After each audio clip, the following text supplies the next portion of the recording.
Date है आज 29 जुलाई 2021। ये सब टॉपिक कवर करेंगे इस क्लास में। उसके बाद हम क्वेश्चन करेंगे जो कुछ करंट अफेयर और स्टैटिक पोर्शन पे बेस्ड होंगे। फर्स्ट टॉपिक है अपना no landless farmers in national farmers database. अभी सेंट्रल गवर्नमेंट ने न्यू डेटाबेस तैयार किया फार्मर्स के लिए। डिजिटल रिकॉर्ड होगा फार्मर्स का, और इसमें सिर्फ वो फार्मर इंक्लूड होंगे जिनके पास लैंड है, यानी कि भूमि है, जिनके नाम पे भूमि है, लैंड है, वही होंगे। ऐसे किसान नहीं होंगे जो मान लो रेंट पे लैंड ले लेते हैं, भूमि किराए पे, और फिर खेती करते हैं। वो वाले किसान इसमें इंक्लूड नहीं होंगे। ओनली लैंड ओनिंग फार्मर्स का ये डेटा होगा, डिजिटाइज्ड लैंड रिकॉर्ड होगा उनका। तो ये चीज़ याद रखनी है कि सिर्फ लैंड ओनिंग फार्मर्स होंगे, सारे फार्मर नहीं होंगे। ये डेटा पॉलिसी है जो प्रिपेयर की है स्पेसिफिकली एग्रीकल्चर सेक्टर के लिए। किसके साथ मिलकर तैयार किया है? Ministry of electronics and information technology के साथ मिलकर ये तैयार किया है, ये डेटा जो सेंट्रल गवर्नमेंट ने तैयार किया है। और इसमें गवर्नमेंट क्या करेगी? इसमें service delivery with higher efficiency इसका टारगेट है कि फार्मर्स को जो भी मान लो सब्सिडी देनी है, कुछ असिस्टेंस प्रोवाइड करनी है, तो इस डेटा को यूज करके फार्मर्स को सर्विस पहुंचाई जाएगी। ये फर्स्ट स्टेप है टूवर्ड्स द एग्रीस्टैक। एग्रीस्टैक क्या है? एग्रीस्टैक यही है भाई साहब कि एग्रीस्टैक में टेक्नोलॉजी और डिजिटल डेटाबेस का यूज करके फार्मर्स की एग्रीकल्चर सेक्टर में, फार्मर्स और एग्रीकल्चर सेक्टर में फोकस करना है कि फार्मर्स की इनकम को कैसे बढ़ाया जाए, कि जो टेक्नोलॉजी है, नई वैरायटी के सीड्स आ रहे हैं या नई कोई टेक्नोलॉजी आ रही है क्रॉप कल्टीवेशन के लिए, तो उनको फार्मर्स तक कैसे पहुंचाया जाए। तो ये एग्रीस्टैक का यही टारगेट है, इस पर फोकस करता है, फार्मर्स पे और एग्रीकल्चर सेक्टर पे। एग्रीस्टैक में क्रिएट करते हैं एक यूनिफाइड प्लेटफॉर्म जिससे फार्मर्स के लिए असिस्टेंस प्रोवाइड किया जा सके और agriculture food value chain create की जा सके। ये सेंट्रल जो डिजिटल इंडिया प्रोग्राम है उसी का एक तरह उसी का पार्ट है जो डेटाबेस तैयार किया जा रहा है, डिजिटल इंडिया प्रोग्राम का ही। और इसमें डेटा डिजिटाइज करने के बाद लैंड टाइटल से लेके मेडिकल रिकॉर्ड तक इसमें रखा जाएगा। हर एक फार्मर की एक यूनिक आइडेंटिटी होगी। यूनिक आइडेंटिटी मतलब डिजिटल आइडेंटिफिकेशन हो जाएगी, पर्सनल डेटा होगा उसका सब। जैसे एक आईडी क्रिएट कर दी, जैसे आप गूगल पे जीमेल बना लेते हो अपनी जीमेल की आईडी, एक आईडी इस पे बन जाएगी फार्मर्स की, और फार्मर का सारा पर्सनल डिटेल्स इस पे होंगी। और इस आईडी को आधार कार्ड है, आधार कार्ड का नंबर है किसी भी इंडिविजुअल का, फार्मर्स का, उससे जोड़ दिया जाएगा। अब इससे फ़ायदा क्या होंगे? बेनिफिट्स। इससे बेनिफिट्स ये होंगे कि मान लो अभी फार्मर्स को क्या है, जैसे लोन लेने जाते हैं वो बैंक से, तो उन्हें परेशानी होती है क्रेडिट लेने में। तो इस वजह से, क्योंकि उनके पास कोई कोलेटरल होता नहीं है, कुछ कागज़ नहीं होते, मान लो कुछ और फॉर्मेलिटीज़ लगा लेते हैं बैंक, तो इस वजह से क्या है, बैंक इन्हें जल्दी से लोन नहीं दे पाते। तो ये प्रॉब्लम होती है ना क्रेडिट और इन्फॉर्मेशन में, एक्सेस में। तो ये सारी प्रॉब्लम सॉल्व हो सकेंगी। अब बैंक क्या है, डिजिटल रिकॉर्ड देखेंगे, साइट पे जाएंगे, आधार कार्ड नंबर डालेंगे किसान का, देखेंगे हाँ भाई ये सारे रिकॉर्ड है, इतनी ज़मीन इसके नाम है, ये सब करता है, इतनी इसकी इनकम है एग्रीकल्चर से, ये सब कुछ। तो ये आसान हो जाएगा उन्हें क्रेडिट लेना, मतलब एक तरह से लोन लेना। जो पेस्ट इन्फेक्शन वगैरह, क्रॉप वेस्टेज जो होती है, इसको भी डिजिटल टेक्नोलॉजी को यूज करके एड्रेस किया जा सकेगा कि सारा रिकॉर्ड होगा ना कि इतनी क्रॉप इसकी वेस्ट हो गई है, इतनी मतलब ख़राब हो गई है इसकी फसल, सारा रिकॉर्ड होगा। इससे इनोवेशन और इन्वेस्टमेंट भी बढ़ेगी एग्रीकल्चर सेक्टर में डिजिटल रिकॉर्ड होने के बाद। तो यही है सब इसमें। चलते हैं नेक्स्ट पे। नेक्स्ट है plea to acquire papers of Bhagat Singh trial from Pakistan. अभी इंडिया ने पंजाब गवर्नमेंट के पास याचिका डाली है, पिटीशन डाली है। पंजाब गवर्नमेंट भाई साहब ये हमारे इंडिया वाली नहीं है, ये पाकिस्तान वाली पंजाब गवर्नमेंट है, क्योंकि पाकिस्तान में भी एक स्टेट है, हमारे पंजाब के बॉर्डर के साथ वाला ही स्टेट है, जो राज्य है। पाकिस्तान में प्रोविंस बोलते हैं इंग्लिश में, और हमारे यहाँ स्टेट बोलते हैं राज्य को। तो पाकिस्तान में जो पंजाब प्रोविंस है उसकी गवर्नमेंट से कहा है कि जो भगत सिंह के सारे डॉक्यूमेंट्स हैं हमें दीजिए, क्योंकि अभी क्या है, पाकिस्तान मेंटेन करके रखता है भगत सिंह के सारे कोर्ट केसेस के जो रिकॉर्ड हैं। जब ट्रायल चली थी, मुकदमा चला था कोर्ट में, ब्रिटिश एम्पायर था हमारे यहाँ पे, ब्रिटिश का राज था उस टाइम पे, लगभग 1929 से 30 के बीच में, 31 तक, जब तक भगत सिंह को फांसी लगी थी। जितने भी केस चले थे कोर्ट में सारे ये रखे हुए हैं पाकिस्तान में। जो लाहौर एक जगह है, लाहौर में एक अनारकली टॉम्ब है, मकबरा है अनारकली का, उसमें पंजाब आर्काइव्स है। आर्काइव्स का मतलब पुराने दस्तावेज वगैरह, बुक्स वगैरह संजो के रखते हैं, संरक्षण करते हैं।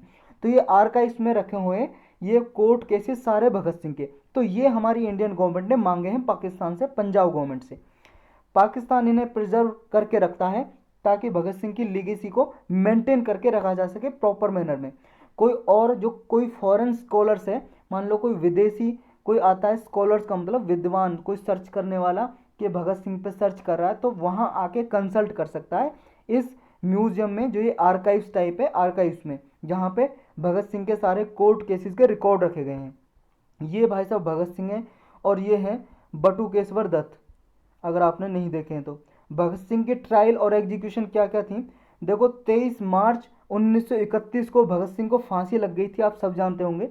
लाहौर सेंट्रल जेल, जो अभी पंजाब प्रोविंस में है, कहाँ पे, पाकिस्तान में, वहाँ पे भगत सिंह को फांसी दी गई। उनके दो साथियों के साथ, राजगुरु और सुखदेव के साथ फांसी दी गई भगत सिंह को। इसमें most significant part Bhagat Singh का लाइफ का ये है कि 8 अप्रैल 1929, 8 अप्रैल 1929 से जब वो अरेस्ट हुए थे, जब से लेके उन्होंने सेंट्रल असेंबली, जो असेंबली दिल्ली में है, दिल्ली में, दिल्ली में पहले थी सेंट्रल असेंबली अंग्रेजों की, तो ये सेंट्रल असेंबली जो अब क्या है, पार्लियामेंट है, जो फिलहाल पार्लियामेंट है, वही सेंट्रल असेंबली थी, वहाँ पे बॉम्ब फेंका था, तब अरेस्ट किया था अंग्रेजों ने भगत सिंह को, जहाँ पे वो और बटुकेश्वर दत्त ने अपने आप को अरेस्ट करवाया था। मतलब बम फेंकने के बाद वो वहाँ से भागे नहीं और अपने आप को अरेस्ट करवाया, क्योंकि ये बम क्या है, सिर्फ जो अंग्रेजों को ये याद दिलाने के लिए था कि लोगों में जो डर बना हुआ था ना अंग्रेजों को लेके, तो वो डर लोगों में से मिटाना था और अपने आप को अरेस्ट करवाना था, अपने आप को गिरफ्तार करवाया, वहीं पे खड़े रहे बम फेंकने के बाद और भागे नहीं, ताकि लोगों के दिल में से डर निकले, अंग्रेजों के जो डर बना हुआ अंग्रेजों को लेके। ये their first trial in Delhi bomb case, Delhi bomb case में ये पहली बार इन पे मुकदमा चला कोर्ट में, और उसमें कन्विक्टेड हुए, और फिर ये ट्रांसपोर्ट कर दिए गए, लाइफ टर्म दे दी गई, यानी कि आजीवन कारावास। उसके बाद क्या है, इन पे लाहौर कॉन्स्पिरेसी का एक केस चला। लाहौर कॉन्स्पिरेसी में वही केस है जिसमें इन्होंने अपने साथियों के साथ मिलकर सॉन्डर्स का मर्डर किया था। ये सॉन्डर्स वही आदमी है, जब साइमन कमीशन आया था ना हमारे यहाँ पे, साइमन गो बैक के नारे लगे थे और साइमन के खिलाफ एजिटेशन किया था, विद्रोह किया था, उसमें जो लाला लाजपत राय जी थे, इसके आदेश पे ये पुलिस वाला था, पुलिस ऑफिसर था सॉन्डर्स, इसके आदेश पे लाठियों से बहुत मारा लाला लाजपत राय जी को, और कुछ दिनों बाद ही, 10-15 दिन बाद ही लाला लाजपत राय की मृत्यु हो गई थी, डेथ हो गई थी। तो सौंदर को फिर भगत सिंह और उनके साथियों ने मारा था, और इन्होंने ये हंगर स्ट्राइक भी की थी इन्होंने, कि पॉलिटिकल प्रिजनर्स हैं जो, उनके स्टेटस की डिमांड की थी भूख हड़ताल करके। तो ये सब इनके बारे में, एग्जीक्यूशन और ट्रायल के बारे में है कि इन पे क्या क्या मतलब मुकदमे चले और कब इनका एग्जीक्यूशन हुआ, यानी कि फांसी लगी। भगत सिंह के बारे में थोड़ा और डिटेल से जान लेते हैं। देखो ये ब्रीफ में हम सिर्फ पढ़ रहे हैं, आपको पूरा डिटेल में जानना है तो आप या तो अपनी हिस्ट्री की बुक उठा के पढ़िए, या फिर लेक्चर पढ़ा हुआ है हिस्ट्री की, जो प्लेलिस्ट है, हिस्ट्री की प्लेलिस्ट बनी हुई है चैनल पे, उस पर जाओगे तो भगत सिंह का लेक्चर ढूंढना, उसमें सारी डिटेल मिलेगी आपको भगत सिंह के बारे में, जो आपने बुक में भी नहीं मिलेगी, यहाँ पे मिलेगी आपको उस वीडियो में। भगत सिंह का जन्म होता है सितंबर 1907 में। वो शुरुआत में इनिशियली गांधी जी से बहुत ही प्रभावित थे और सपोर्ट करते थे गांधी जी को। नॉन कोऑपरेशन मूवमेंट को भी सपोर्ट किया था, जब असहयोग आंदोलन चला था ना 1920 में, उसको भी सपोर्ट किया था। लेकिन गांधी जी ने विदड्रॉ कर लिया इस मूवमेंट को। आप सबको पता है चौरी चौरा इंसिडेंट हुआ था 5 फरवरी 1922 को। क्योंकि कब हुआ था, ये हुआ था इसलिए क्योंकि चौरा चौरी एक गांव है गोरखपुर डिस्ट्रिक्ट में। चौरा चौरी कहाँ पे, गोरखपुर डिस्ट्रिक्ट है, कहाँ पे, यूपी में, उत्तर प्रदेश में गोरखपुर डिस्ट्रिक्ट है। वहाँ पे चौरी चौरा जो विलेज है, वहाँ पे कुछ लोगों ने आके एक पुलिस थाने को जला दिया था और 22 पुलिस लोगों को जला दिया था जिंदा। तो ये इंसिडेंट होने के बाद गांधी जी को पता चला, तो फिर उस 7-8 दिन बाद लगभग 12 फरवरी 1922 को ये विद्रोह कर लिया, यानी कि वापस ले लिया, नॉन कोऑपरेशन मूवमेंट को बंद कर दिया। तो इसकी वजह से बहुत सारे नेता नाराज हुए थे, भगत सिंह, नेताजी सुभाष चंद्र बोस और भी बहुत सारे गांधी जी को क्रिटिसाइज किया था। तो भगत सिंह ने भी अपने आप को अलग कर लिया, फिर गांधी जी को सपोर्ट नहीं किया और ये रिवॉल्यूशनरी नेशनलिज्म की तरफ चले गए, क्रांतिकारी राष्ट्रवादी की तरफ चले गए। पॉलिटिकल आइडियोलॉजी क्या थी इनकी, देखो पॉलिटिकल आइडियोलॉजी इनकी बहुत ही ज़बरदस्त थी, बहुत ज़बरदस्त। क्या थी? देखो ये आज़ादी चाहते थे। आज़ादी का मतलब फ्रीडम। किससे? ब्रिटिश गवर्नमेंट से, ब्रिटिशों से, अंग्रेजों से आज़ादी चाहते थे। सिर्फ अंग्रेजों से ही नहीं चाहते थे, अंग्रेजों को ही एक्सपेल यानी कि हमारे देश से नहीं भगाना चाहते थे। और भी बहुत सारी चीज़ें हैं जिनसे ये आज़ादी चाहते थे, जो इनकी विचारधारा में आते हैं। ये आज़ादी चाहते थे पॉवर्टी से, गरीबी से आज़ादी। ये आज़ादी चाहते थे अनटचेबिलिटी से, छुआछूत से, कोई किसी के साथ छुआछूत ना करे, अनटचेबिलिटी प्रैक्टिस ना करे। ये आज़ादी चाहते थे कम्युनल टाइप से, दंगे प्रसाद ना करे कोई धर्म के नाम पे, जाति के नाम पे। आज़ादी चाहते थे every form of discrimination and exploitation. Discrimination मतलब भेदभाव, एक्सप्लॉयटेशन मतलब शोषण, किसी के साथ भेदभाव ना हो, किसी का शोषण ना किया जाए, इन सब से आज़ादी चाहते थे। ऐसे भारत का निर्माण करना चाहते थे भगत सिंह जी। 1923 में भगत सिंह ने नेशनल कॉलेज ज्वाइन किया, जो लाहौर में है, जो किसने बनाया था? लाला लाजपत राय और भाई परमानंद ने बनाया था। तो वहाँ पे इन्होंने अपनी पढ़ाई भी पूरी की थी। तो ये इसमें ब्रीफ नॉलेज थी, सिर्फ भगत सिंह के बारे में। डिटेल में जानना तो वो लेक्चर देखना हिस्ट्री की प्लेलिस्ट में। नेक्स्ट टॉपिक है supreme court seeks central response on plea saying right to health has taken back seat. Supreme court में अभी किसी ने एक पिटीशन डाली है, उसने कहा है कि जो राइट टू हेल्थ हमारा फंडामेंटल राइट है, ये फुलफिल नहीं हो रहा है। जो हमारा स्वास्थ्य का मौलिक अधिकार है, ये हमारा फुलफिल नहीं हो रहा, पूरा नहीं हो रहा है। ये कहा है सुप्रीम कोर्ट से इस याचिका में। सुप्रीम कोर्ट ने फिर भाई साहब सेंट्रल गवर्नमेंट से कहा है, सेंट्रल गवर्नमेंट से कहा है कि आप जवाब दीजिए इस पिटीशन का, क्योंकि इस पिटीशन में मुझसे ये पूछा गया है, जिसने भी पिटीशन डाली है, कि पेशेंट का जो राइट टू हेल्थ है किसी भी मरीज का, ये पूरा नहीं हो रहा, फुलफिल नहीं हो रहा है। क्योंकि पब्लिक हेल्थ सेक्टर में जो यानी कि गवर्नमेंट सरकारी अस्पताल है, गवर्नमेंट अस्पताल है, हॉस्पिटल है, उनमें इन एडुकेट फैसिलिटी है। इन एडुकेट का मतलब पर्याप्त नहीं है, फैसिलिटी प्रोवाइड नहीं करते। उन्हें प्राइवेट केयर लेनी पड़ती है, जो एक्सपेंसिव है, जो ज़्यादा खर्चीली है, ज़्यादा महंगी है। तो कोविड-19 पेंडेमिक की वजह से उन्हें खर्चा उठाना पड़ रहा है प्राइवेट हॉस्पिटल में लोगों को, और पब्लिक हेल्थ सेक्टर उनकी जो राइट टू हेल्थ है इसको पूरा नहीं कर पा रहा है। तो आप सबको पता है, जब कोई भी फंडामेंटल राइट का उल्लंघन होता है, कोई भी आदमी डायरेक्टली सुप्रीम कोर्ट में पिटीशन डाल सकता है। तो ये आदमी देखो, ये भी गया जिसने पिटीशन डाली है, राइट टू हेल्थ का उल्लंघन हो रहा है बहुत सारे लोगों का, तो इसने डाल दी पिटीशन।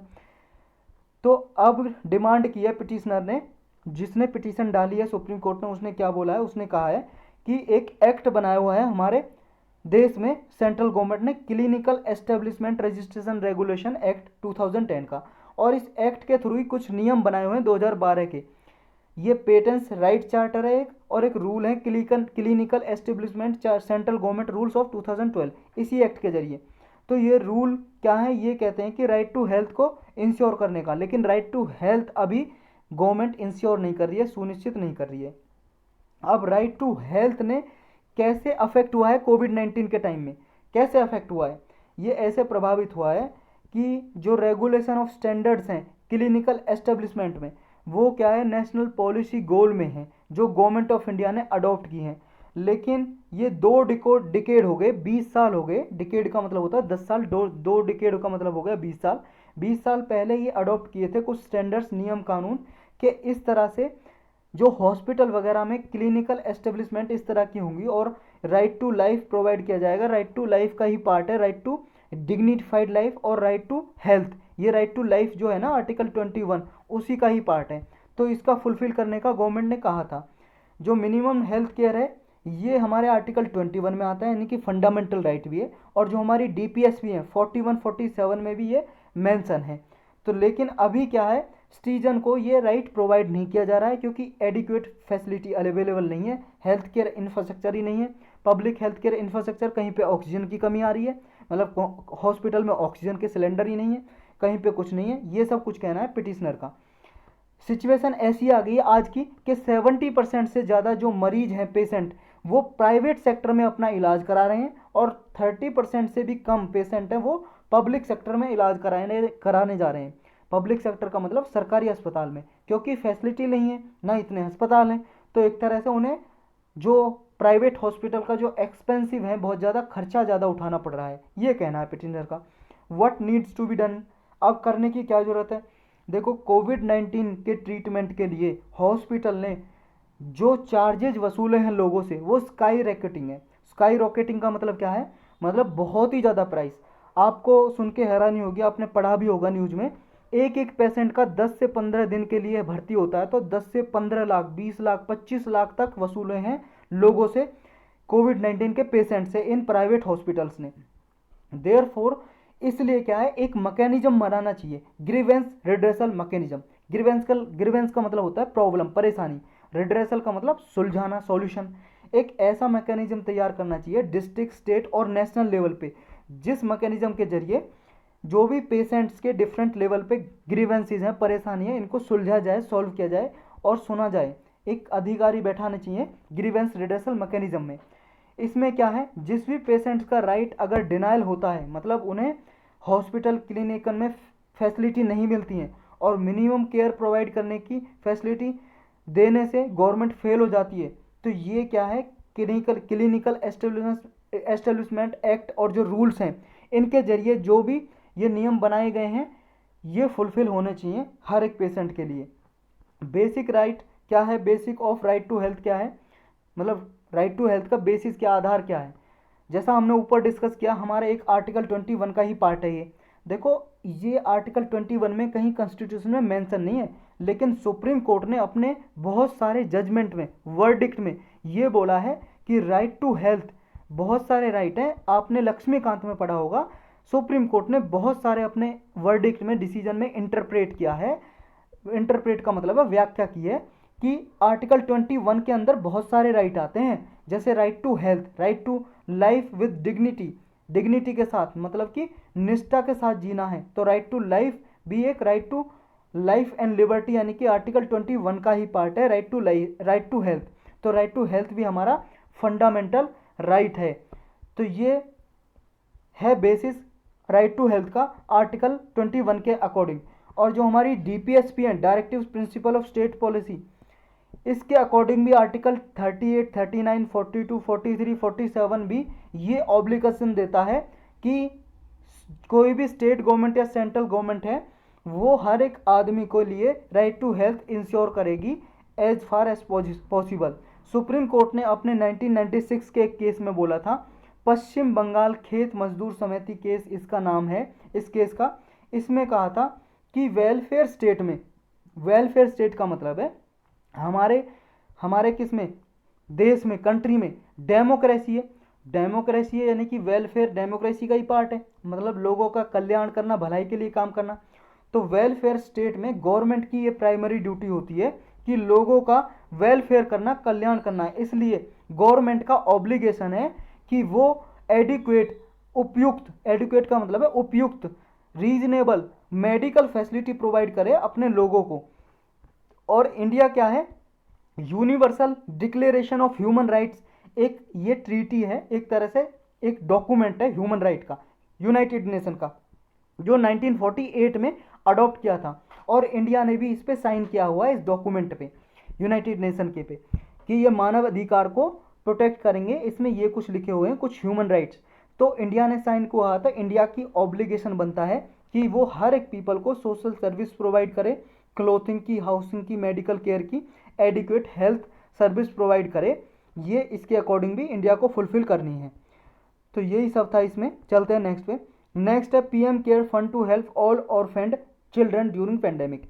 देखो अभी क्या है, गवर्नमेंट ने एक स्कीम लाई थी कि जो भी बच्चे क्या हैं कोविड-19 की वजह से अनाथ हो गए, ऑर्फन का मतलब होता है अनाथ, जिनके माँ बाप दोनों मर चुके हैं, उनको पीएम केयर फंड से सहायता दी जाएगी। ये हमने पढ़ा भी था एक दो दिन पहले। पीएम केयर फंड आप सब जानते हो क्या है, ये 2020 मार्च में बनाया था, ताकि इसलिए बनाया था इमरजेंसी सिचुएशन में इस फंड से पैसा निकाल के फ़ायदा किया जाए, देश के लिए, देश हित में काम किया जाए। इसमें एक ट्रस्ट की तरह है, ट्रस्ट की तरह, आरटीआई के दायरे में नहीं आता। और प्रेसिडेंट कौन है इसके, खुद प्राइम मिनिस्टर, मतलब इसके चेयरमैन कौन है, प्राइम मिनिस्टर। इसके मेंबर कौन है, कुछ कैबिनेट मिनिस्टर हैं जैसे डिफेंस, फॉरेन अफेयर्स, ये होम मिनिस्टर इसके पीएम केयर फंड के मेंबर हैं। तो ये इसमें से ये कहा है अभी कि जो सुप्रीम कोर्ट ने ये डायरेक्शन दी है कि जो आप पेंडेमिक के ड्यूरिंग जो बच्चे अनाथ हुए हैं सिर्फ उनको ही आप सहायता मत दीजिए, सारे बच्चों को दीजिए, चाहे कोविड-19 की वजह से हुए हों, चाहे किसी और कारण की वजह से हों। यही इशू है, क्योंकि सुप्रीम कोर्ट ने ये कहा है अभी आपने जो पॉलिसी जारी की है सिर्फ कोविड-19 की वजह से जो बच्चे अनाथ हुए हैं उनको आप फ़ायदा दे रहे हो, लेकिन जो बाकी बच्चे हैं उन्हें आप प्रोटेक्ट नहीं कर रहे हो पीएम केयर फंड से। तो सारे जो ऑर्फन है, चाहे किसी भी वजह से हुए हैं, पैंडेमिक की वजह से हुए हैं चाहे किसी की वजह से, तो सबको सहायता देनी है।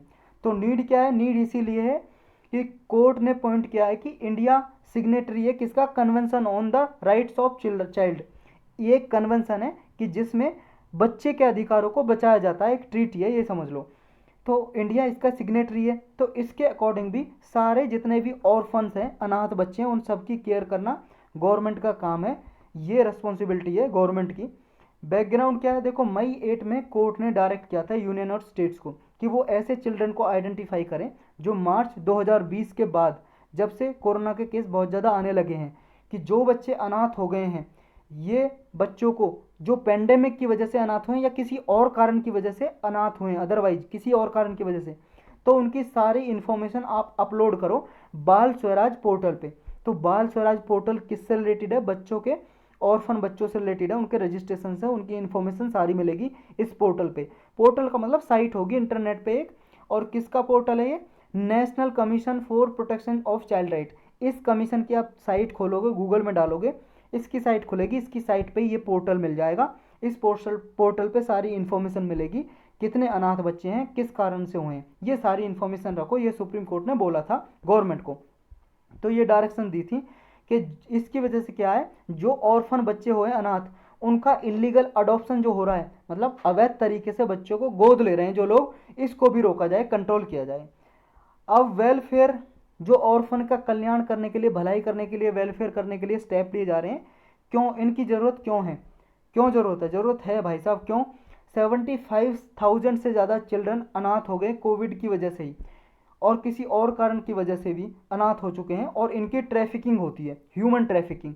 ट्रैफिकिंग का मतलब है, ये ट्रैफिक वो स्पेलिंग है जो रोड पे ट्रैफिक लगता है, और इसका मतलब ये भी होता है कि गुड्स की तरह, वस्तुओं की तरह, ह्यूमन का, मानव का खरीदना और बेचना, ये भी इसमें आता है। कि जैसे मानव को बेच देते हैं ना, बच्चों को, बड़ों को, लड़कियों को बेच देते, खरीदते हैं, उसे ट्रैफिकिंग बोलते हैं, ह्यूमन ट्रैफिकिंग।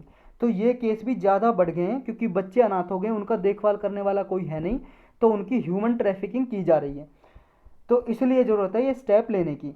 जो national commission for protection of child right है, इसकी रिपोर्ट के अकॉर्डिंग, इसकी एक रिपोर्ट है, उसके अकॉर्डिंग क्या है, जुलाई, मतलब अप्रैल 1 से लेके जुलाई 23 तक, 2021 का डेटा है ये, 2020 से 2021 के बीच का। इसमें इस एक साल में, कुछ महीनों में 6,855 बच्चे क्या है, अनाथ हो चुके हैं।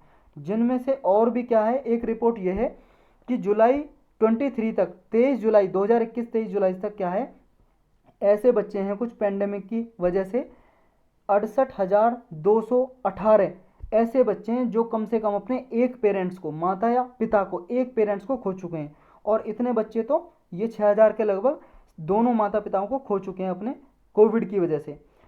तो अब ज़रूरत क्या है करने की, चिल्ड्रन की सहायता कैसे की जा सकती है? एक तो स्टेट गवर्नमेंट ये करे कि जो भी चिल्ड्रन अनाथ हुए हैं उनके आसपास जो भी स्कूल है उनमें उनकी एजुकेशन दे उन्हें। और जो भी ऐसे एलिजिबल चिल्ड्रन है, मतलब जिनके एक माता पिता या दोनों माता पिता अनाथ हो गए हैं, तो उन्हें इनरोल करे, यानी कि उनका स्कूल से अगर ड्रॉप आउट हो गए हैं या वो इनरोल नहीं थे, तो उन्हें स्कूल में एडमिट किया जाए और उन्हें एजुकेशन प्रोवाइड की जाए। और जो भी अथॉरिटी इन पे काम कर रही है ऑर्फन बच्चों के लिए, अनाथ बच्चों के लिए, और वो क्या है, ऐसे जो गार्डियन है, जो गार्डियन है, गार्जियन, गार्जियन या गार्डियन, गार्जियन है मतलब जैसे माता पिता मर गए, जो बच्चे किसी और के पास रहते हैं, अपने चाचा चाची या ताया ताऊ या किसी के पास भी, कोई भी उन्हें सहायता दे रहा है, तो ऐसे गार्जियन के पास जाओ। और वो गार्जियन जो, अगर वो अफोर्ड कर सकते हैं इन बच्चों के देखभाल के लिए, तो उन्हें ठीक है। अगर नहीं कर सकते अफोर्ड, मतलब उनके पास इतने फाइनेंशियल, मतलब उनके पास इतना बजट नहीं है कि बच्चे का खर्चा उठाएं, तो उनकी फाइनेंशियल हेल्प करो, उन्हें सहायता दो। अथॉरिटी जाएं ऐसे बच्चों के इन्वेस्टिगेशन करने के लिए। गवर्नमेंट क्या है, स्पॉन्सरशिप दे, ये इंक्रीज करे ऐसे बच्चों के लिए स्पॉन्सरशिप। जो एग्जिस्टिंग स्कीम्स हैं, योजना चलाई जा रही हैं उन बच्चों के लिए, उन स्कीम के अंदर ही प्रावधान करें, कुछ प्रोविज़न इंक्लूड करें। और जो भी एग्जिस्टिंग स्कीम है उन्हें प्रॉपर इम्प्लीमेंटेशन करें। जो कन्वेंशन ऑन चाइल्ड राइट्स है, यानी कि convention on rights of child, ये जो ट्रीटी है इंटरनेशनल एग्रीमेंट है ये, और लीगली बाइंडिंग है। लीगली बाइंडिंग है। यूनाइटेड नेशन का ये एक कन्वेंशन है, समझौता है, ये मान लो ट्रीटी है, एक डॉक्यूमेंट है कि इसमें क्या है, जो भी कंट्री इस पे साइन करेगा लीगली बाइंडिंग है, यानी कि बाध्यकारी है। ये लीगली बाइंडिंग देके ऐसी स्टेटमेंट पूछ लेता है यूपीएससी, तो ये आपको याद रखना है, लीगली बाइंडिंग है convention on rights of child. United nation ने 1989 में अडॉप्ट की थी ये, और फोर्स में कब आई थी, इंटर्ड इनटू फोर्स का मतलब है लागू हो गई थी 1990 से, और इसमें 20 देशों ने जब रेटिफाई कर दिया था इसको, रेटिफाई करने का मतलब है प्रमाणित, साइन करने के बाद अपने अपने पार्लियामेंट में पास कर दिया, तब ये लागू हो गई। इसमें बच्चा समझा जाता है जो भी कोई भी आदमी 18 साल से कम उम्र का, वो सब चाइल्ड समझे जाते हैं, बच्चे समझे जाते हैं। इसमें उनके civil, political, economic, social, cultural right को प्रोटेक्ट किया जाता है, हर एक बच्चे का, चाहे वो किसी भी रेस का हो, नस्ल का हो, या किसी भी धर्म का हो, या किसी भी एबिलिटीज़ का हो, किसी भी प्रजाति का हो। इसमें 4 कोर प्रिंसिपल हैं convention on rights of child में। एक तो नॉन डिस्क्रिमिनेशन। नॉन डिस्क्रिमिनेशन का क्या मतलब है, डिस्क्रिमिनेशन का मतलब भेदभाव, यानी कि भेदभाव नहीं होना चाहिए किसी के साथ, बच्चे के साथ। राइट टू लाइफ, सर्वाइवल और डेवलपमेंट, उन्हें अधिकार होना चाहिए जीवन का, सर्वाइवल का और विकास करने का। Best interest of the child, child के इंटरेस्ट सर्व होने चाहिए, और चाइल्ड्स के जो भी व्यूज हैं उनका रेस्पेक्ट होना चाहिए। ये इसमें कुछ 4 प्रिंसिपल हैं इस कन्वेंशन के। तो यही था, इसमें चलते हैं नेक्स्ट पे। नेक्स्ट है फैक्टरिंग रेगुलेशन अमेंडमेंट बिल 2020। देखो अभी ये बिल पेश किया है, लोकसभा ने पास भी कर दिया ये बिल, और इसमें क्या है, जो फैक्टरिंग बिजनेस है उसको वाइड किया है, इसको मतलब दायरा बढ़ाया है। ये फैक्टरिंग बिजनेस क्या होता है, फैक्टरिंग का क्या मतलब है, फैक्टरिंग का मतलब है, जैसे मान लो, ये मान लो कोई कंपनी है, एमएसएमई है, एमएसएमई है, कंपनी है कोई, माइक्रो स्मॉल मीडियम इंटरप्राइजेस, कोई भी कंपनी है, छोटे लघु उद्योग जो होते हैं, ये मान लो इनके कस्टमर हैं, इन कस्टमर को एक रिसिप्ट दी, इन कस्टमर ने कुछ माल लेके गए, प्रोडक्ट एमएसएमई से, लेकिन इन्हें पैसा नहीं देके गए, इन्हें इनके पास रिसिप्ट होगी कि मैं आपसे इतना माल लेके जा रहा हूँ, और ये रिसिप्ट ये देगा, मान लो कंपनी ने रिसिप्ट दे दे, आपके पास इतना उधार है, ये आपके पास इतना उधार है, बोरो करके ले जा रहे हो आप, पैसे नहीं देके जा रहे, प्रोडक्ट लेके जा रहे हो, तो ये रिसिप्ट है किसके पास, एमएसएमई के साथ। अब ये रिसिप्ट से क्या है, ये रिसिप्ट लेके ये बैंक के पास जा सकती है, बैंक के पास, या किसी भी एनबीएफसी, जो नॉन बैंक फाइनेंशियल कंपनी होती है ना। देखो बैंक क्या होते हैं, बैंक तो होते हैं इनमें आप पैसा डिपॉजिट कर सकते हो, निकाल भी सकते हो, और एनबीएफसी क्या होती हैं, ये जनरली कुछ डिपॉजिट टेकिंग एनबीएफसी भी होती हैं। डिपॉजिट टेकिंग मतलब कोई पैसा भी जमा कर लेती हैं, लेकिन जनरली ये क्या है, पैसा जमा नहीं करती, बैंक की तरह काम नहीं करती। नॉन बैंकिंग मतलब ये अपना जो भी पैसा होती हैं, ऐसी कंपनी होती हैं, जैसे शेयर मार्केट वगैरह में शेयर बॉन्ड खरीदने में खर्चा करती हैं, लोगों का पैसा लेती हैं, उन्हें ब्याज पे, मतलब एक तरह से लोगों का पैसा आपने इन्वेस्ट किया एनबीएफसी का, मान लो शेयर वगैरह में ये खर्च करती हैं, आपने इनसे लिया, इनको पैसा दिया, सपोर्ट दी, ये आपको इंटरेस्ट देंगे, और ये आगे खर्च करते हैं शेयर मार्केट में, तो इस तरह का काम करती हैं।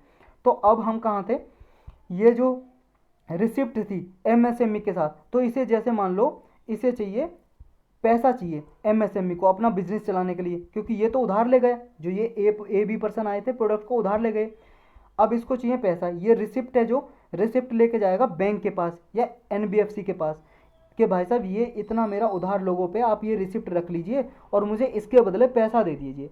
ये ही जो ट्रांजैक्शन है, बैंक इसे पैसा देगा, ये ट्रांजैक्शन या प्रोसेस है, इसी को बोलते हैं फैक्टरिंग। यहाँ पे समझ आएगा आपको, फैक्टरिंग इज ए ट्रांजैक्शन है जहाँ पे कोई भी एंटिटी, मतलब कोई भी कंपनी, एमएसएमई, माइक्रो कंपनी है, स्मॉल कंपनी, मीडियम एंटरप्राइजेज, कैसी भी कंपनी, अपने जो रिसीवेबल्स हैं, मतलब कोई भी रिसिप्ट है, उनको सेल करती है, बेच देती है, किसको, थर्ड पार्टी, कोई भी बैंक या एनबीएफसी को बेच देती है, और ये रिसीवेबल किसके ड्यूज होते हैं, कस्टमर को देना होता है पैसा इस एमएसएमई को, और ये रिसिप्ट दे देता है थर्ड पार्टी बैंक या एनबीएफसी को। क्यों, ताकि ये फंड ले सके, पैसा ले सके, मनी ले सके इससे, समझे, ये होता है फैक्टरिंग। तो ये जो अभी 7 नॉन बैंकिंग फाइनेंशियल कंपनीज हैं जिनको फैक्टरिंग करने की आज़ादी है, बिजनेस करती हैं प्रिंसिपली। तो अब ये बिल आया, इसमें क्या प्रोविजन है, इसमें है कि जो क्या है, एनबीएफसी पे कुछ लिमिट लगा रखी थी कि इतने लिमिट का आप फैक्टरिंग बिजनेस कर सकते हो, ये लिमिट डन अवे विद कर दी, डन अवे का मतलब रिमूव कर दी, हटा दी ये लिमिट। अब इसका स्कोप भी और वाइडन कर दिया, दायरा बढ़ा दिया फाइनेंसर का, और जो नॉन बैंकिंग फाइनेंशियल कंपनी जो पहले जिनको परमिट था ये फैक्टरिंग बिजनेस करने का, इनमें ऑन इंक्रीज कर दी, ताकि ये क्या है, पार्टिसिपेट कर सके on the trade receivable discounting system platform पे, ताकि जो माइक्रो स्मॉल और मीडियम इंटरप्राइजेज हैं ये अपने इनवॉइस पे डिस्काउंट ले सकें। इनवॉइस क्या होता है, इनवॉइस होता है भाई साहब, देखो जैसे आप किसी दुकान में गए, ये है शॉप, शॉप है, इस दुकान में गए सामान खरीदने, आप ए पर्सन हो, सामान खरीदने गए, तो इसने क्या है, इसने बिल बनाया, इसने बिल बनाया, इस पर एक बिल वाली इसकी एक कॉपी होगी। बिल बनाएगा तो क्या करेगा, जब आपका नाम लिखेगा, फ़ोन नंबर लिखेगा, और नीचे कार्बन कॉपी लगा देते हैं, आपने देखा होगा ब्लू ब्लू सी कार्बन कॉपी होती है ना, ब्लू या ब्लैक कलर की कार्बन कॉपी, यानी कि एक रिसिप्ट तो आपको दे देगा और एक रिसिप्ट जिस पे कार्बन कॉपी लगाई है वो रह गई इसके पास, शॉपकीपर के पास। मतलब इसके पास भी रहेगा ना डिटेल कि आपको इतने रुपए का सामान बेचा था, मान लो आप बदलने आओ बिल लेकर, तो ये अपने पास जो इसके पास है रिसिप्ट उसको देखेगा। यानी कि एक रिसिप्ट दी किसको, ए पर्सन को जो खरीदने गया शॉप से, तो जो ये रिसिप्ट आई है खरीदने वाले के पास, परचेजर के पास, मतलब बायर के पास जिसने खरीदा है माल, तो ये रिसिप्ट को तो बोलते हैं बिल, इसको क्या बोलेंगे, बिल। और जो रिसिप्ट अपने पास रखी है शॉपकीपर ने, इसको क्या बोलेंगे, इसको बोलते हैं इनवॉइस। मतलब एक ही चीज़ होती है, वो बिल ही है, लेकिन रिसिप्ट जो शॉपकीपर के पास है, मतलब जो सेलर के पास है वो इनवॉइस है, जो बायर के पास है वो बिल है। तो ये इनवॉइस किसके पास रहती है, जैसे माइक्रो स्मॉल इंटरप्राइज जो कंपनी है, इस पर डिस्काउंट मिल सके, इसका दायरा इंक्रीज कर दिया है। इससे क्या है, जो इनवॉइस का रजिस्ट्रेशन का टाइम पीरियड होता है वो भी रिड्यूस होगा इससे, और उन्हें फाइनेंसिंग में फ़ायदा मिलेगी। जो रिजर्व बैंक ऑफ इंडिया, उसको भी पावर दे दिए इस बिल ने कि वो फैक्टरिंग बिजनेस के लिए रेगुलेशन वगैरह, रूल्स वगैरह बना सकता है। इसके सिग्निफिकेंस क्या होंगे, इंपॉर्टेंस क्या होगी, इसकी इंपॉर्टेंस ये होगी, जो नॉन एनबीएफसी फैक्टर हैं, मतलब एनबीएफसी जो फैक्टरिंग करती हैं कंपनी, जो इनकी जो अदर एंटिटीज़ हैं, कोई कंपनी है, ये क्या फैक्टरिंग बिजनेस में और अपना पार्टिसिपेशन कर सकेंगी, जिससे जो स्मॉल बिजनेस है, मतलब छोटी छोटी कंपनियां, उनके लिए फंड अवेलेबल हो सकेगा। क्योंकि ये कंपनी क्या है, जैसे प्रोडक्ट दे दिया, कोई मान लो छोटी कंपनी है, उसको दे दिया, वो पैसे नहीं दिए, तो रिसिप्ट के जरिए, फैक्टरिंग प्रोसेस के जरिए पैसा ले सकती हैं, तो उनके लिए फंड अवेलेबल होगा। तो क्रेडिट जो स्टार्ट स्मॉल बिजनेस है, क्रेडिट स्टाफ का मतलब जिन्हें क्रेडिट चाहिए, मनी चाहिए, फंड चाहिए स्मॉल बिजनेस को, वो एक्सेस कर सकेंगे एक तरह से इस फैक्टरिंग प्रोसेस के जरिए। इसमें और भी सारे स्टेप लिए गए हैं, जैसे जीएसटी जो नंबर होता है इसकी लिस्टिंग कर दी है, गवर्नमेंट ड्यूज की लिस्टिंग मैंडेटरी कर दी है, और सारे जो डायरेक्ट फाइलिंग ऑफ चार्जेज हैं इनको भी कर दिया है इसमें, ताकि जो ऑपरेशनल एफिशिएंसी है और एक्सेप्टेबिलिटी है इसको इम्प्रूव किया जा सके, सुधारा जा सके। ये सब किसमें और चेंजेस किए हैं इस बिल के जरिए। तो यही था इसमें। चलते हैं नेक्स्ट पे। नेक्स्ट है Israeli war crimes apparent in Gaza assault says HRW। देखो इसराइल का, हमने गाजा का ये बहुत बार डिस्कस किया है, तब ये हमले हो रहे थे ना इसराइल और पैलेस्तीन के बीच में, इसराइल और गाजा स्ट्रिप के बीच में ये हमले हो रहे थे। तो ये लगभग मार्च मई के लगभग हो रहे थे ये। तो ये अभी जो ह्यूमन राइट वाइज एक इंटरनेशनल एनजीओ है, नॉन गवर्नमेंटल ऑर्गेनाइजेशन, यानी कि गैर सरकारी संस्था है, जिसका हेडक्वार्टर अमेरिका में है। तो ये ह्यूमन राइट वॉच ने ये कहा है कि जो इसराइल और गाजा स्ट्रिप में जो बॉम्ब अटैक हुए थे ना, ये वार क्राइम में आते हैं। वार क्राइम में, वार क्राइम क्या है ये हमें जानना जरूरी है। तो गाजा स्ट्रिप और इसराइल के बीच में जो हुए थे, इन्होंने वार क्राइम में ये किया है, यानी कि जो वार के लॉज है ना, देखो कोई भी कंट्री जब युद्ध करती है ना, लड़ती है दूसरी कंट्री से, उसके इंटरनेशनली कुछ नियम है, अगर उन नियम का उल्लंघन होता है ना, वॉयलेशन, वो आता है वार क्राइम में। अब हमारे लिए जानना जरूरी है वो वार क्राइम में नियम कौन से हैं जो वायलेट किए इन्होंने, तो हम जानेंगे। उससे पहले आप ये लोकेशन देखो, ये लोकेशन देखो, पहले आप ये वाला मैप देखो, ये वर्ल्ड मैप आप सभी ने देखा होगा, देखा तो होगा कभी जीवन में।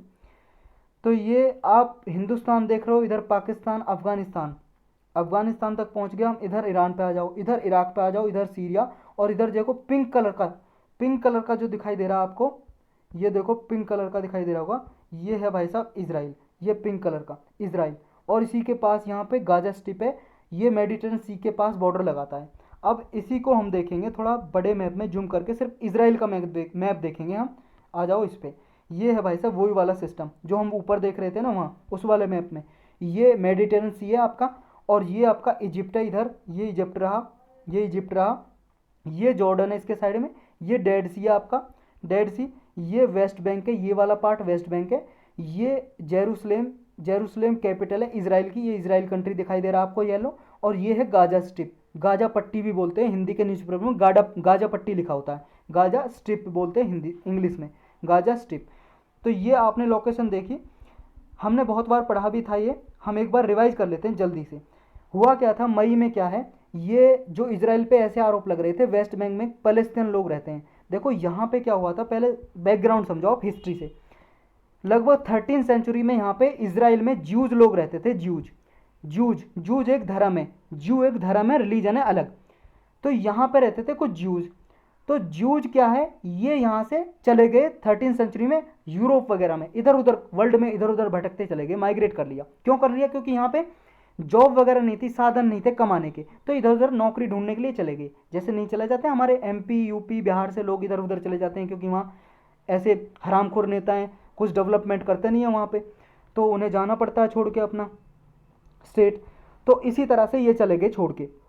तो यूरोप की कुछ कंट्री में, जर्मनी के आसपास, जर्मनी में ये जाके बस गए। जर्मनी आप सबको पता होगा कहाँ पे, ये जर्मनी दिखाई दे रहा होगा आपको, ये वाला जर्मनी। तो यहाँ पे चले गए ये, इधर और भी कई सारी कंट्री में बस गए।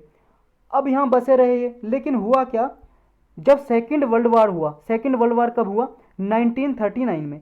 1939 में सेकेंड वर्ल्ड वार हुआ, उसके पहले ही एक नाजी पार्टी बना ली थी।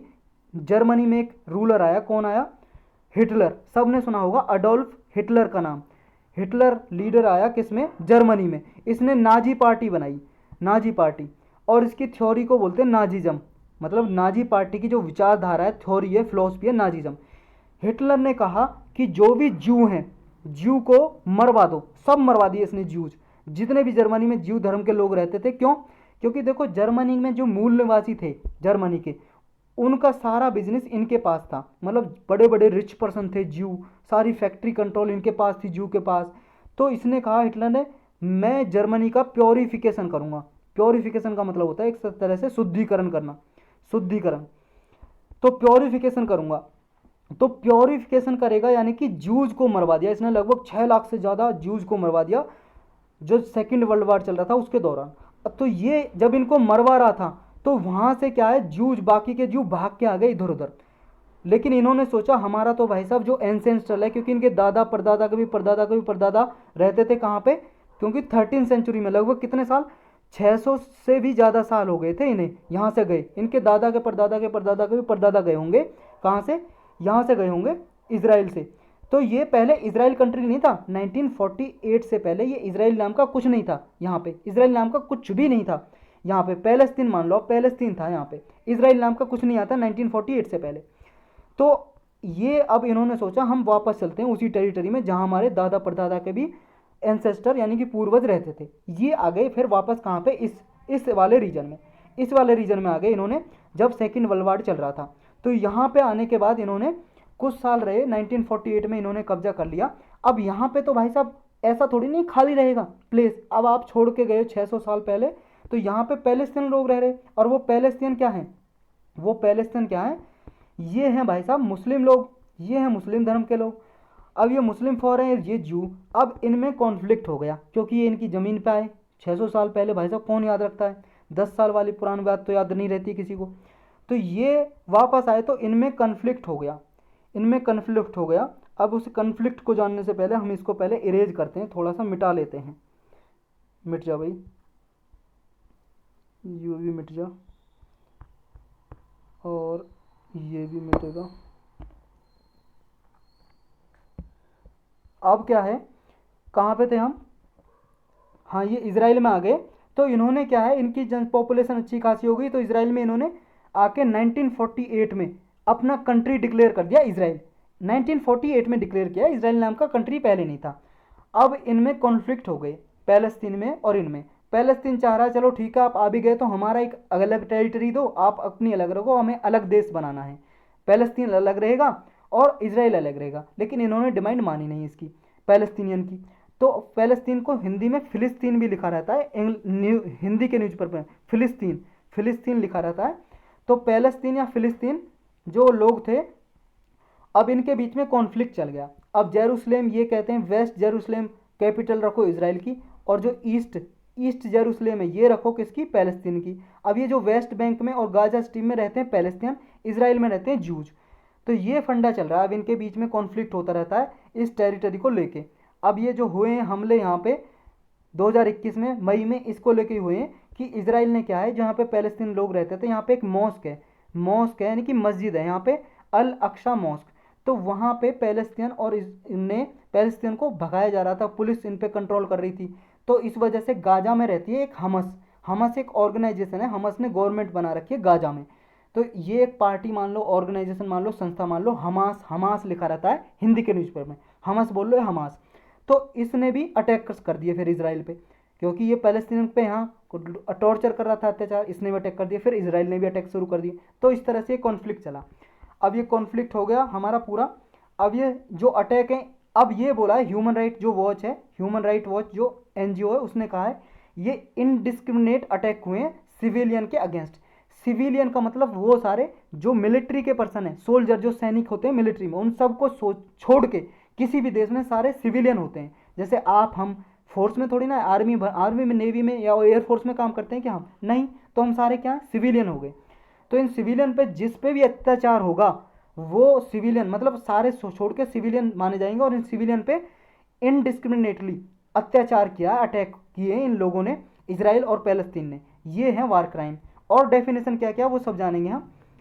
देखो ये बैकग्राउंड क्या है जो हमने ऊपर पढ़ा ना, वही सारा बैकग्राउंड है। एक बार आप पॉज करके पढ़ लेना कि मई 2021 में इसराइल ने अटैक किया, ये इतने लोग मारे, ये सब कुछ किए, ये एक बार पॉज करके पढ़ लेना। जो कहानी ऊपर सुनाई है वही है सारी। अब ये पढ़ लेते हैं इंटरनेशनल लॉज क्या कहते हैं कि वार क्राइम क्या क्या होता है इंटरनेशनल लॉ के अकॉर्डिंग। देखो इंटरनेशनल ह्यूमैनिटेरियन लॉ है, कानून है कि लॉ ऑफ वार भी बोलते हैं, कि युद्ध करने के कुछ नियम है कि कैसे युद्ध करेंगे, कि जब युद्ध किया जाएगा तो केवल और केवल मिलिट्री ऑब्जेक्टिव को टारगेट करेंगे। मतलब जैसे जो सेना लड़ रही है, जैसे बॉर्डर पे कोई सेना लड़ रही है तो मिलिट्री के सोल्जर को ही मारोगे, उनके हथियारों पे किसी के या टैंक वगैरह पे उनको ही टारगेट रखोगे।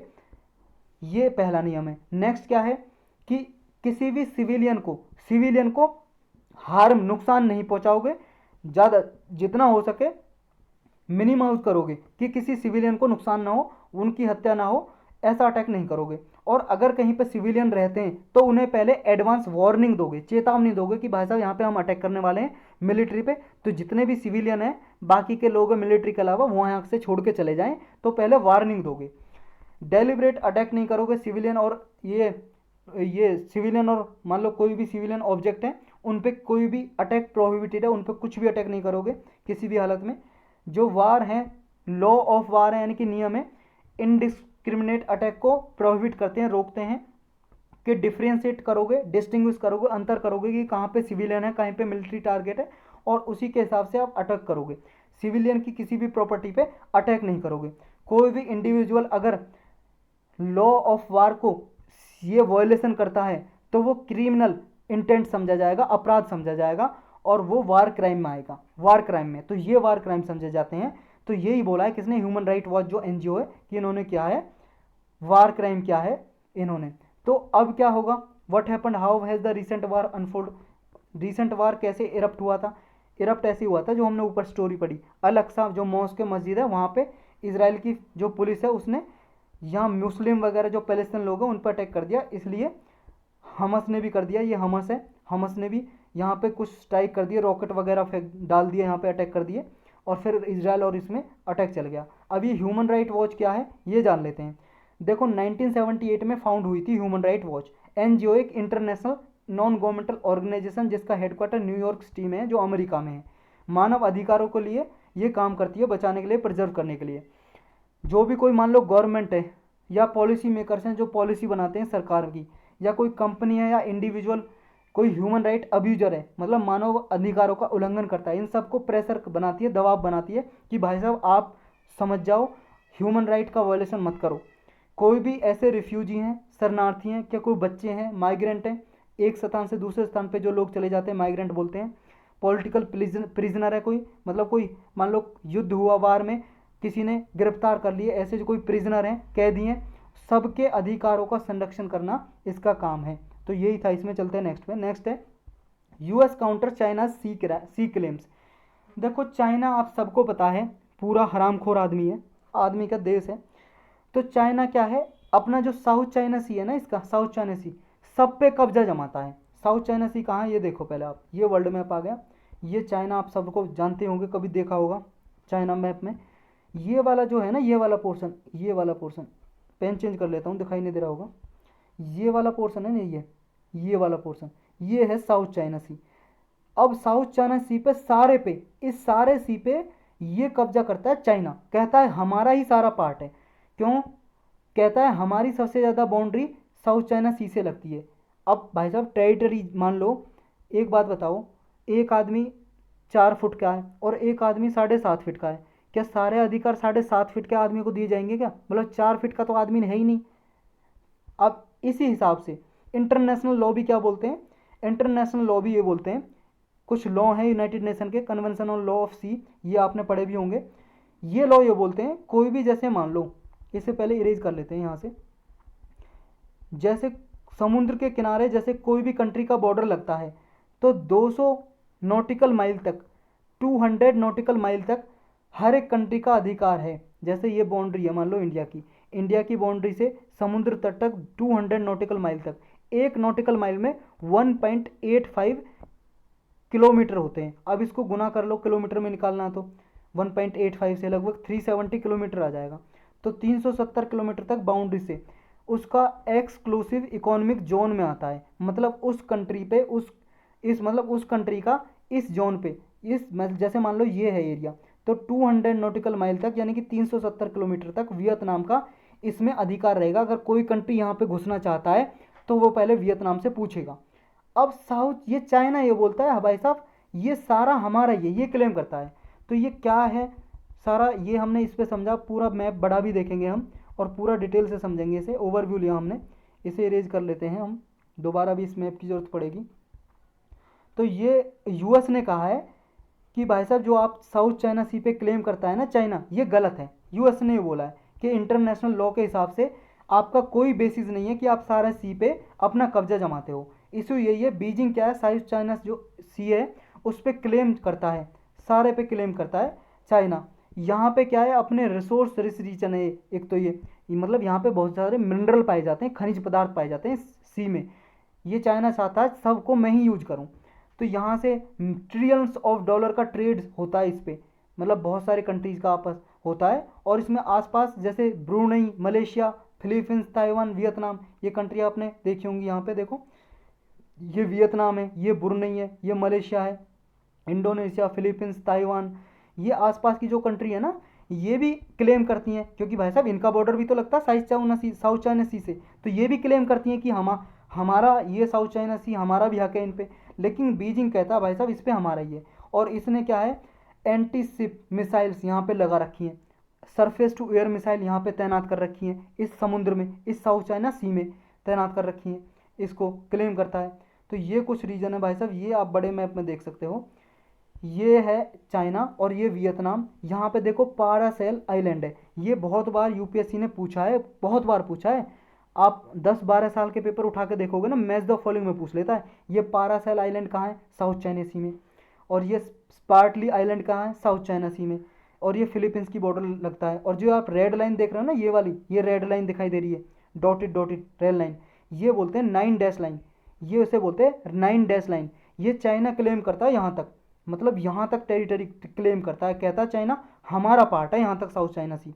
अब सोचो ये सारा तो पार्ट ये ले लेगा, इनके पास क्या बचेगा, ना फिलीपींस के पास कुछ बच रहा है, ना वियतनाम के पास बच रहा है। मतलब आपकी बाउंड्री इतनी लग रही है तो फिलीपींस के बॉर्डर तक सारा सी पे आप क्लेम करोगे, ये चाइना ये चाह रहा है। देखो यहाँ पे जो छोटे छोटे रीफ है, जैसे सूबी रीफ, केवन रीफ, हेवन रीफ है, हागीज रीफ है, और ये आपका मिसचीफ है, जॉनसन साउथ रीफ है, कोई ये कोटेरन रीफ है, फ्लेरी क्रॉस रीफ है। ये आप रीफ याद रखना, ये छोटे छोटे आइलैंड हैं। आइलैंड आप सबको पता, कोई ऐसी भूमि जो चारों तरफ से पानी से घिरी हुई हो, a land which is surrounded by water from all the side. तो ये आपको याद रखना है सारी लोकेशन, ये आगे भी हम यूज करेंगे इसी टॉपिक में। तो अभी रिसेंट इंसिडेंट क्या हुए, देखो चाइना ने हंड्रेड्स, मतलब सैकड़ों यहाँ पे बोट देखी गई फिलीपींस के एक्सक्लूसिव इकोनॉमिक जोन में।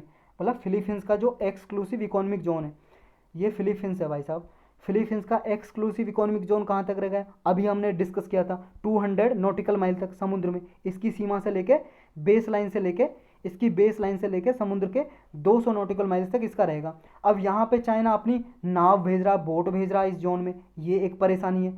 चाइना मलेशिया के कोस्ट तक भी अपने एयरक्राफ्ट वगैरह भेज रहा है, मिलिट्री के एयरक्राफ्ट। यूएस चाइना के क्या रिलेशन है इसमें, देखो चाइना और यूएस, यूएस क्यों कर रहा है यहाँ पे, क्या यूएस भी इसके पास है? देखो भाई साहब ये मैप आपने ध्यान से नहीं देखा फिर। ये देखो ये क्या है चाइना, ये क्या है पैसिफिक ओशन बीच में, और यहाँ क्या है पैसिफिक ओशन, और ये क्या है यूएसए। मतलब चाइना और यूएसए के बीच में क्या है, सिर्फ पैसिफिक ओशन है। ये अब पृथ्वी ऐसी थोड़ी नहीं है आपको दिखाई दे रही है ये 2D मैप, पृथ्वी तो गोल है ना, इस हिस्से को मिलाओगे यहाँ गोल, ये जुड़ जाएगा, मतलब चाइना और यहाँ इधर आ जाएगा यूएस से। यूएस चाइना के बीच में क्या है, सिर्फ पैसिफिक ओशन है। तो इसकी भी तो ट्रेड होती है यूएस की इस ओशियन से और साउथ चाइना सी से, इन सारी कंट्रियों से, जो भी यहाँ वियतनाम मलेशिया फिलीपींस वगैरह है, इन कंट्रियों से ट्रेड करता है भाई साहब, ये व्यापार करता है। तो इसके लिए इसलिए इंपॉर्टेंट हो जाता है, इसलिए चाइना और यूएसए का कॉन्फ्लिक्ट चलता रहता है इसको लेके, समझ गए, इसलिए यूएसए का रोल आता है। तो चाइना यूएसए का रिलेशनशिप इस पर डिटोरियरेट हो चुके हैं, डिटोरियरेट का मतलब बिगड़ गए हैं, साइबर सिक्योरिटी को लेके, सुप्रीमेसी ऑफ ह्यूमन राइट को लेके, क्योंकि हांगकांग और जिनजियांग में ह्यूमन राइट का मानव उल्लंघन करता है ये। हांगकांग एक रीजन है जिस पे चाइना का ही राज है, चाइना का ही मतलब रूल है हांगकांग पे, और जिनजियांग रीजन है, प्रोविंस है, हमने बहुत बार पढ़ा, उइगर मुस्लिम जहाँ पे रहते हैं अत्याचार करने का आरोप लगते हैं चाइना पे। तो ये चाइना को लेके यूएस के कुछ कॉन्फ्लिक्ट रहते हैं, ह्यूमन राइट का उल्लंघन करता है इन रीजन में। नेक्स्ट अब साउथ चाइना सी कहाँ पे, ये क्या है हमने ऑलरेडी देख ही चुके हैं हम, इसके आसपास कौन कौन से कंट्री हैं वो भी देख चुके हैं, ये सारा वही लिखा है, एक बार पॉज करके आप पढ़ जरूर लेना कि देखो यहाँ पे वेस्टर्न पैसिफिक ओशन लगता है यहाँ पे, भाई साहब देखो ये वेस्टर्न पैसिफिक ओशन है, ये वाला ईस्टर्न पैसिफिक ओशन है, क्योंकि ये मान लो पृथ्वी गोल है, ये वाला पार्ट यहाँ जाएगा, ये ईस्टर्न हो जाएगा, ईस्टर्न पार्ट हो जाएगा ना ये वाला पार्ट ईस्टर्न, पूरब में, क्योंकि ये ईस्ट साइड है, ये वेस्ट साइड है, ये नॉर्थ है, ये साउथ है, पूरब पश्चिम उत्तर दक्षिण, तो ये वेस्टर्न पार्ट है पैसिफिक ओशन का। तो वेस्टर्न पैसिफिक ओशन लगता है यहाँ से साउथ चाइना सी से। और कौन कौन सी कंट्री लगती हैं, जैसे यहाँ पे देखो जो फिलीपींस है, बोर्नियो है, वियतनाम है और चाइना है, ये क्लेम करती हैं। और जैसे ताइवान स्टेट भी है यहाँ पे, ताइवान स्टेट है, ताइवान स्टेट, और यहाँ पे लुजन स्टेट भी है, लुजन स्टेट फिलीपींस सी को कनेक्ट करती है, यहाँ पे फिलीपींस के नाम से फिलीपींस सी है, और चाइना ईस्ट चाइना सी भी है, ये वाला पोर्शन है ना, ये वाला ईस्ट चाइना सी है, और इसको ये कनेक्ट करती है, ये स्टेट कनेक्ट करती है ताइवान स्टेट है यहाँ पे, देखो ये बड़ा करके देख लो आप, ये वाला पार्ट है ना, कहाँ गया ये है ताइवान, ये वाला ताइवान, ये है ताइवान, ये ताइवान ईस्ट चाइना सी को और साउथ चाइना सी को कनेक्ट करती है, ये है ताइवान स्टेट। ताइवान स्टेट क्या होती है, देखो ताइवान स्टेट क्या होती है ये पता होना चाहिए आपको। स्टेट होती है a narrow body of, strait किसको बोलते हैं, a narrow body of water channel which connect to larger bodies. ये नैरो बॉडी तो है छोटी, नैरो का मतलब पतली बॉडी वाटर की, अब ये ईस्ट चाइना सी को कनेक्ट कर रही है और इधर साउथ चाइना सी को कनेक्ट कर रही है, तो ये स्टेट हो गई। ये कौन सी स्टेट है, ताइवान के नाम पे ताइवान स्टेट, तो ये कनेक्ट करते हैं ईस्ट चाइना सी को और साउथ चाइना सी को, एक ये स्टेट है यहाँ पे। और एक लुजान स्टेट है जो फिलीपींस सी को कनेक्ट करती है, ये लुजान स्टेट यहाँ पे, ये फिलीपींस सी है आपका, साउथ चाइना सी को ये वाला, ये स्टेट है फिलीपींस स्टेट, फिलीपींस सी को और साउथ चाइना सी को कनेक्ट करती है यहाँ पे। तो ये आपको याद रखने हैं कौन कौन सी स्टेट किसको कनेक्ट करती है, कौन कौन सी कंट्री बॉर्डर लगाती हैं, चाइना तो लगाती है ही, और Taiwan, Philippines, Malaysia, Brunei, Indonesia, Singapore, Vietnam, ये कंट्री हम देख चुके हैं ऑलरेडी। स्ट्रेटजिक इंपॉर्टेंस क्या है इसकी, देखो एक तो स्ट्रेटजिक इंपॉर्टेंस इसलिए क्योंकि चाइना वगैरह और जो भी यहाँ पे कंट्री है साउथ चाइना सी के जरिए ये इंडियन ओशन से कनेक्ट होती हैं, यानी कि पैसिफिक ओशन और इंडियन ओशन कनेक्ट होता है स्टेट ऑफ मलेका से। स्टेट ऑफ मलेका कहाँ है, ये वाली देखो भाई साहब, ये साउथ चाइना सी है और ये आपका इंडियन ओशन है, और ये वाली जो है इंडोनेशिया का पार्ट है सुमात्रा, और ये है मलेशिया। तो इंडोनेशिया और मलेशिया के बीच में ये डिवाइड करता है, और इंडियन ओशन और पैसिफिक ओशन का ही पार्ट है साउथ चाइना सी। साउथ चाइना सी को कनेक्ट करती है कौन सी, ये मलेका स्टेट। यहाँ से शिप होकर जाते हैं पानी के जहाज, व्यापार होता है, चाइना लेके जाता है, इंडिया लेके जाता है, व्यापार करता है। तो ये स्टेट आप कई बार पूछिए, यूपीएससी ने भी बहुत सारे स्टेट भी पूछते हैं, ये आपको याद रखनी है। मलेका स्टेट कहाँ पे, किस किस को कनेक्ट करती है, इंडियन ओशन को, साउथ चाइना सी को, या इंडियन ओशन या पैसिफिक ओशन को कनेक्ट करती है ये वाली स्टेट। और स्टेट हम देख चुके हैं। और क्या इंपॉर्टेंस है, अंकटाड के अकॉर्डिंग यूनाइटेड नेशन की एक ऑर्गेनाइजेशन है, एजेंसी है, United nation conference on trade and development, ये कहती है यहाँ से साउथ चाइना सी से कम 1/3 ग्लोबल ट्रेड होता है भाई साहब, 1/3 ट्रेड होता है, व्यापार होता है। कौन कौन सी कंट्री यहाँ पे लड़ती हैं आइलैंड को लेके, देखो पारासेल आइलैंड है, पारासेल आइलैंड हमने ऊपर देखा था, भूल तो नहीं गए हो, ऊपर देखा था Paracel island. China, Taiwan, Vietnam इसको लेकर लड़ते रहते हैं, सब कहते हैं हमारा हमारा हमारा है। स्पार्टली आइलैंड है, ये भी देखा था हमने, China, Taiwan, Vietnam, Brunei, Philippines इसको लेकर लड़ते हैं। एक स्कार्बर ऑफ सोल है, इसको लेकर फिलीपींस, चाइना, ताइवान लड़ते रहते हैं, ये हमने नहीं देखा था, इसे और देख लो। ये वाला है भाई साहब, ये भी देख लो, ये फिलीपींस है आपका, ये स्कार्बर ऑफ, यहाँ पे ये स्कार्बर ऑफ सोल है, ये भी एक आइलैंड है। ये आपका पारासेल आइलैंड है इसके साइड में, पारासेल आइलैंड, और ये स्पार्टली आइलैंड है। तो ये आपको याद रखने हैं, ईस्ट टू वेस्ट डायरेक्शन में लगाना। तो देखो सबसे ईस्ट में स्कार्बर ऑफ, फिर स्पार्टली, और फिर वेस्ट में कौन सा है, पारासेल। और स्पार्टली आइलैंड के नॉर्थ में दोनों पारासेल और आपके ये स्कार्बर ऑफ आइलैंड, तो इनकी डायरेक्शन भी आपको याद होनी चाहिए। ये इन पे क्लेम करते हैं कौन कौन सी कंट्री, वो याद होनी चाहिए। 2010 से चाइना क्या है, कन्वर्ट कर रहा है इन छोटे छोटे आइलैंड्स को, आर्टिफिशियल आइलैंड्स को लेके आ रहा है अनक्लोज के अंदर, मतलब एक तरह से जो हेवन रीफ है, यहाँ पे हमने हेवन रीफ भी देखी थी पहले वाले मैप में, जॉनसन साउथ रीफ और free Cross Reef, Fiery Cross Reef, इन पे क्या है अपना हक जमा रहा है चाइना, धीरे धीरे इनको कन्वर्ट कर रहा है आइलैंड में, छोटे आइलैंड को जो इनहेबिटेड है, मतलब इन्हें आर्टिफिशियल आइलैंड्स में कन्वर्ट कर रहा है। यहाँ पे मिट्टी वगैरह डाल के इन्हें बना रहा है, रहने का मिलिट्री बेसिस बना रहा है यहाँ पे। 2010 से ये चाइना काम कर रहा है। तो यही था आज के लेक्चर में। अब क्वेश्चन करेंगे हम। क्वेश्चन है हमारा फर्स्ट, जो यूनेस्को वर्ल्ड हेरिटेज साइट्स हैं इनके रिगार्डिंग स्टेटमेंट दी हुई हैं, आपको करेक्ट स्टेटमेंट बतानी है कौन सी है। पहली स्टेटमेंट बोल रही है कि मेन क्राइटेरिया जो नॉमिनेशन का है, किसी कोई भी कंट्री मान लो नॉमिनेट करती है यूनेस्को में कि इस साइट को आप यूनेस्को वर्ल्ड हेरिटेज साइट में डिक्लेयर कर दो, तो यूनिवर्सल वैल्यू होनी चाहिए किसी की आउटस्टैंडिंग, मतलब कोई यूनिक इंपोर्टेंस होनी चाहिए इंटरनेशनली, तभी नॉमिनेट किया जाता है उसको। जो international council on monument site है, ये एक काउंसिल है, ये क्या है रिकमेंडेशन करती है, सिफारिश करती है यूनेस्को की वर्ल्ड हेरिटेज कमेटी को, कल्चरल और नेचुरल साइट को, कि ये डिक्लेयर करनी है। जब ये वर्ल्ड हेरिटेज साइट जो डिक्लेयर करनी होती है, वर्ल्ड हेरिटेज कमेटी डिक्लेयर करती है, रिकमेंडेशन ये करती है, क्या यही करती है दोनों के लिए, कल्चरल और नेचुरल के लिए। नेक्स्ट है यूनेस्को की जो वर्ल्ड हेरिटेज कमेटी है, ये डिटरमाइन करती है कि किस प्रॉपर्टी को साइट बना जाएगा, किसी को किस लिस्ट को, मतलब किस साइट को वर्ल्ड हेरिटेज लिस्ट में डाला जाएगा, किसको नहीं डाला जाएगा। तो आपको बताना है करेक्ट कौन सा है, 1 2 3 ओनली, 2 3 या 1 3। देखो भाई साहब दूसरा बिल्कुल गलत है, यानी कि डी आंसर करेक्ट हो जाएगा 1 3। दूसरा इसलिए गलत है क्योंकि जो ये है ना, ये वाली सिर्फ कल्चरल को डिक्लेयर करती है, मतलब रिकमेंडेशन करती है कल्चरल साइट को, ये नेचुरल साइट को मतलब रिकमेंडेशन नहीं करती वर्ल्ड हेरिटेज कमेटी को, तो ये इसलिए गलत हो जाता है। इसमें लिखा दोनों को करती है।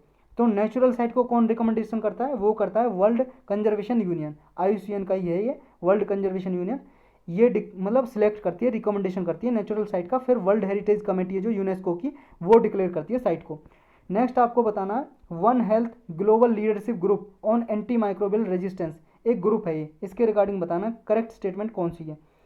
देखो जो एंटी माइक्रोबियल रेजिस्टेंस होते हैं ये क्या होते हैं, जैसे मान लो आपको कोई बैक्टीरियल डिसीज हो गई, आपने बिना डॉक्टर की परमिशन के, बिना डॉक्टर की जानकारी के, सजेशन के, सलाह के दवाई ले ली, या आपने क्या है डॉक्टर ने दी थी 3 दिन की दवाई, आपने 1 दिन ही खा ली क्योंकि 1 दिन में आपके सही हो गए, बुखार वगैरह उतर गया, फिर दवाई छोड़ दी। या आपने 3 दिन की दवाई दी, आपने 8 दिन खा ली, 10 दिन खा ली, ज़्यादा दिन खा ली। तो ये क्या है, कोई भी जैसे बायोटिक एंटीबायोटिक होती हैं वो ज़्यादा मतलब जो डॉक्टर सलाह देते हैं उसकी सलाह के बिना अपने अपने सजेशन से खाई पिए ज़्यादा कम समय के लिए, मतलब उसका पीरियड होता है एंटीबायोटिक का कि जितने दिन के लिए दी गई है उतने दिन के लिए खाई जाती है, और इतनी डाइट लेनी पड़ती है, खुराक लेनी पड़ती है उसकी। ऐसा नहीं है आप अपनी मर्जी से भी कितनी भी खाओ, ठीक हो गए तो छोड़ दो, जितना उसका टाइम होता है भले ही मरीज़ ठीक हो जाए उतने टाइम तक देना पड़ता है। और जब ये आप इन गाइडलाइंस का उल्लंघन करते हो, ज़्यादा समय के लिए, कम समय के लिए, या बिना डॉक्टर के प्रेस्क्रिप्शन के दवाई लेते हो, तो इससे क्या है एंटी माइक्रोबियल रेजिस्टेंस हो जाता है। कहने का मतलब ये है जब आप वो दवाई खाओगे, जब आपको फीवर होगा तो उस दवाई से आपके बॉडी पे कोई असर नहीं पड़ेगा, वो दवाई फिर आपके फीवर को ठीक नहीं कर पाएगी। इसे बोलते हैं एंटी माइक्रोबियल रेजिस्टेंस, कि आपको एंटी माइक्रोबियल एंटीबायोटिक होते हैं उनसे रेजिस्टेंस हो गया, कि अब आपकी बॉडी पे एंटीबायोटिक असर नहीं कर रही, आपके बुखार को नहीं उतारेंगी, फीवर ठीक नहीं करेंगी। तो हमेशा दवाई डॉक्टर के हिसाब से लें, अपनी मर्जी से डॉक्टर ना बने, अगर जानकारी है तभी लें। तो एंटी माइक्रोबियल रेजिस्टेंस का एक ग्रुप बना हुआ है leadership world one health global leadership group. तो इसके रिगार्डिंग आपको बताना स्टेटमेंट कौन सी करेक्ट है। पहली कह रही है ये जो ग्रुप है ये लॉन्च किया था फाओ ने, food agriculture organization, United Nation की एक एजेंसी है। ये क्या करता है, जो एंटी माइक्रोबियल मेडिसिन है इनको प्रिजर्व करता है, और जो इनके कोई भी डिजास्टर्स कंसिक्वेंसेज हैं उनको रोकता है। मतलब कोई भी कंसिक्वेंस का मतलब है परिणाम, उनको रोकता है होने से। नेक्स्ट है रेगुलर रिपोर्ट तैयार करता है, साइंस और evidence related, anti microbial resistance से रिलेटेड यूएन मेंबर स्टेट्स को देता है ये सारी रिपोर्ट वगैरह। आपको बताना सही कौन सा है, 1 2 1 3 2 3 या ऑल ऑफ दी अबव। सारी की सारी करेक्ट है, डी आंसर करेक्ट है। ये फाओ, WHO और OIE ये 3 ऑर्गेनाइजेशन ने मिलकर ये ग्रुप लॉन्च किया है, ताकि एंटी माइक्रोबियल रेजिस्टेंस के जो केसेज है ना इनको रोका जा सके, जागरूकता फैलाएं लोगों में, और रिसर्च वगैरह हुई है तो ये प्रोवाइड करें कंट्रीज को। नेक्स्ट आपको बताना है, ये जोराई एक ट्रेडिशनल सिंबल है मतलब किस स्टेट का है, राज्य का, ये बताना है। उड़ीसा, वेस्ट बंगाल, असम, उत्तराखंड।